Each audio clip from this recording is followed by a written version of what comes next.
है जहां सबसे ज्यादा आज के सत्र में एक्शन दिख रहा है। तो आईटी जैसा हम चर्चा भी कर रहे थे, दिग्गज तो चल ही रहे हैं, साथ साथ यहां पर मिड कैप आईटीओ में भी जबरदस्त उत्साह है। परसिस्टेंट हो, कोफोर्ज हो और दिग्गज आईटी में एचसीएल टेक, ये कुछ ऐसे स्टॉक्स हैं जहां पे जबरदस्त मोमेंटम देखने को मिल रहा है आज के सत्र में।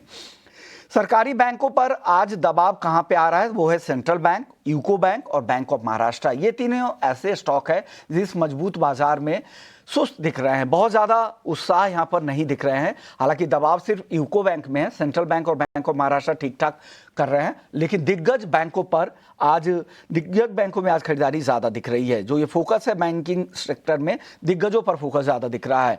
Q2 नतीजों का असर कहां पे दिख रहा है, तो बजाज फाइनेंस आज देखिए कल भारी गिरावट के बाद आज यहां पर रिकवरी की कोशिश हो रही है। 1% के आसपास की रिकवरी हम देख भी रहे हैं। ओएनजीसी में दबाव था, आज यहां पर भी रिकवरी दिख रही है, लेकिन बजाज अमाइंस रिजल्ट के बाद यहां पर आज कमजोरी दिखने की मिल रही है। कुछ और काउंटर्स को देखते हैं रिजल्ट वाले शेयरों को, उसमें HEG, वोडाफोन और त्रिवेणी टर्बाइन। HEG आज दबाव में है, लेकिन वोडा आइडिया यहां पर सरकार भी तैयारी कर रही है कैसे इसे राहत दिया जाए इसको लेकर, और साथ ही नतीजों में भी सुधार दिखा था, लॉस कम हुए हैं और त्रिवेणी टर्बाइन के भी नतीजे ठीक ठाक थे। उसके बाद ये शेयर करीब करीब 2% की तेजी दिखा रहा है।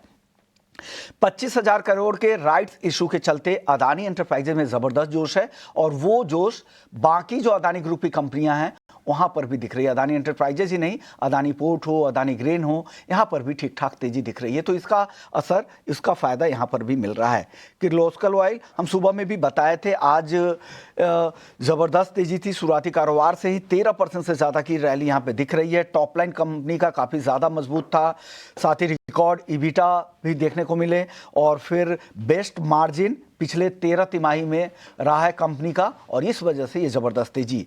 पीटीसी इंडिया आज के सत्र में यहां पर भी अच्छी तेजी दिखी है, नतीजे अच्छे थे, मुनाफा 31% बढ़ा है, उसका फायदा पीटीसी इंडिया को भी देखने को मिल रहा है, और आज के सत्र में करीब 2% की तेजी है। लेकिन थर्मैक्स यहां पर कमजोरी दिख रही है, दूसरी तिमाही के नतीजे कमजोर थे, इंफ्रा सेगमेंट पर दबाव दिखा था, तो उसका असर यहां पर भाव पर भी दिख रहा है। आज के सत्र में थर्मैक्स करीब करीब 5% टूट चुका है। तो ये कुछ पूरा हाल है जो बजिंग स्टॉक्स का। लेकिन अब बाजार की अगर चाल देखें, लेकिन इस बीच अशोक लेलैंड के नतीजे आए हैं, तो नतीजे आपके सामने रख देते हैं, तो एक एक करके वो सारे फिगर आपके सामने होगा। मुनाफा 770 करोड़ से बढ़कर 771 करोड़ के आसपास हुआ है, तो बहुत ज़्यादा ग्रोथ तो नहीं दिख रही है, स्टेबल सेट ऑफ नंबर यहाँ पर अभी तक दिख रहे हैं।